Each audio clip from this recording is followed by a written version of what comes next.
दोस्तों नमस्कार। आज एक हम ऐसे गहन विषय की बात करेंगे जिससे बहुत लोग पीड़ित हैं।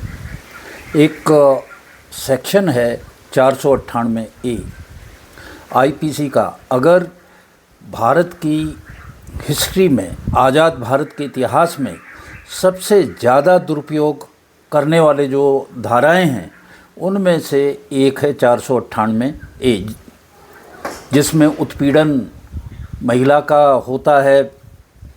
तो वो जो वाइफ है वो हस्बैंड के ख़िलाफ़ करती है मुकदमा दर्ज, और फिर पूरा एक ऐसा सिस्टम शुरू हो जाता है कि जिसमें काफ़ी प्रताड़ित होते हैं जो हस्बैंड की फैमिली है।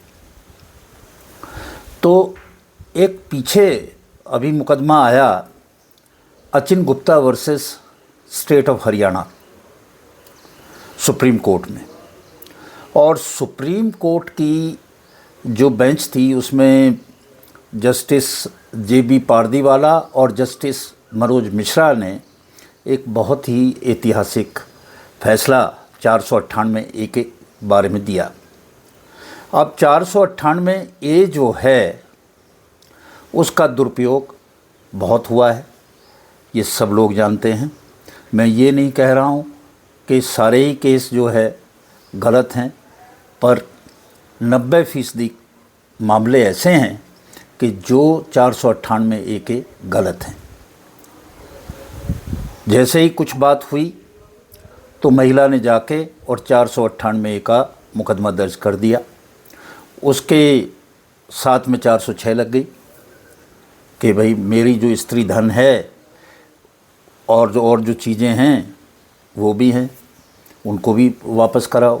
अगर 7 साल के अंदर है तो डोरी एक्ट भी लगा दिया। तो ये सब चीज़ें लगा दी जाती हैं और एक प्रेशर बिल्टअप किया जाता है। अब सुप्रीम कोर्ट के जो 2 महान विद्वान जजेस थे, उन्होंने कहा कि भाई आप नया कानून लेके आ रहे हो, भारतीय न्याय संहिता लेके आ रहे हो जो जुलाई में लागू हो रही है 1 जुलाई से।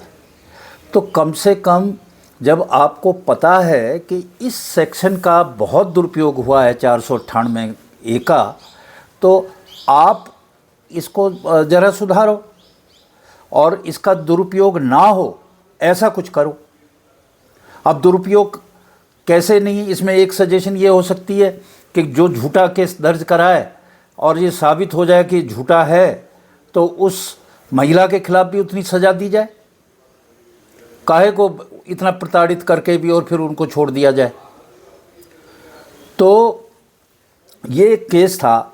उस केस में ये हुआ कि उन्होंने जो अंकित अचिन गुप्ता थे, उन्होंने हरियाणा जो हाई कोर्ट है, हरियाणा पंजाब हाई कोर्ट है, उसमें इस FIR को क्वैश करने के लिए, रद्द करने के लिए अपील की कि साहब ये जो FIR है ये गलत है। और जो हरियाणा हाई कोर्ट था उन्होंने इनकी बात को नहीं माना, तो उन्हें फिर सुप्रीम कोर्ट आना पड़ा।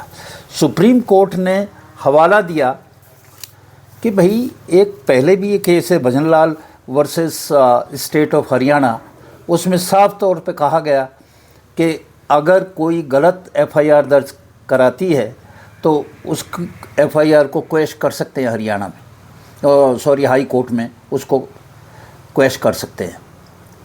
तो ये करना चाहिए था, इसमें क्यों नहीं किया गया? और तो इसमें उन्होंने क्वैश तो कर ही दिया। इसके अलावा उन्होंने सरकार के लिए, जो जस्टिस पारदीवाला है जिन्होंने जजमेंट लिखा, उन्होंने निर्देश भी जारी किए। उन्होंने कहा कि भाई जो वास्तविकता को देखते हुए जितना इसका दुरुपयोग हुआ है, आप इस केस को एक वो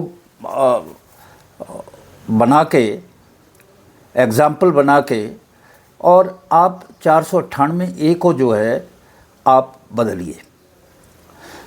अब जो नया BNS है, भारतीय न्याय संहिता, उसका जो सेक्शन 485 है और 86 है, उसमें और 498A में कुछ भी बदलाव नहीं है।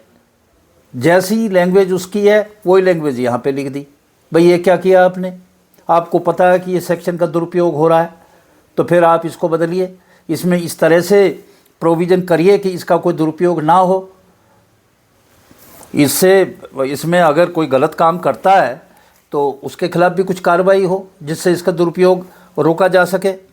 और उन्होंने कहा कि ये जो लिखित फैसला है, इसको रजिस्ट्री जो है सुप्रीम कोर्ट की, उसको आदेश दिया कि आप इसको जो केंद्रीय कानून सचिव हैं उनको भेजिए, जो गृह मंत्री हैं उनको भेजिए, जो गृह सचिव हैं उनको भेजिए, और जो न्याय के हैं कानून मंत्री हैं उनको भी भेजिए, और भेजकर इसमें कम से कम अब तो बदलाव कर लो। इतने लोग दुखी हैं। हमने बहुत सारे उदाहरण देखे हैं, आप भी देखते होंगे कि इसका क्या दुरुपयोग हो रहा है।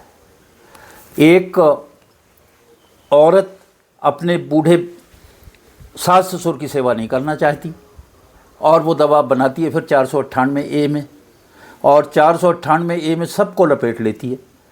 उसकी जो ननंद है उनको लपेट लेती है, चाहे वहाँ ना रहती हों। वो बूढ़े माँ बाप को लपेट लेती है, सबको लपेट लेती है और मजबूर कर देती है। मैंने तो यहाँ तक ऐसे भी केस देखे हैं कि एक केस में तो हद हो गई कि उसने शर्त रखी, लड़की के पिताजी ने शर्त रखी कि मेरी लड़की अलग रहेगी और हस्बैंड के साथ भी नहीं रहेगी, परिवार के साथ तो रहेगी ही नहीं, हस्बैंड के साथ भी नहीं रहेगी, वो जो है अकेले रहेगी और उसका आप सारा जो है मेंटेनेंस आप देंगे। और जब ये प्रेशर आता है तो उसमें झुकना पड़ता है। हमारी भी यही दरख्वास्त है आज भारत के जो गृह मंत्री हैं, भारत के प्रधानमंत्री हैं, उनसे कि आप इस कानून को बदलो। अगर किसी के साथ गलत हो रहा है तो ज़रूर उसको रियायत मिलनी चाहिए, उसको रिलीफ मिलनी चाहिए, पर यह ना हो कि इसका इतना दुरुपयोग हो कि बेचारा पति पिसता रहे और उसका परिवार पिसता रहे और इस सेक्शन की आड़ में वो कुछ और ही कराना चाहते हों। आज इन्हीं शब्दों के साथ मैं आपसे विदा लेता हूँ। नमस्कार।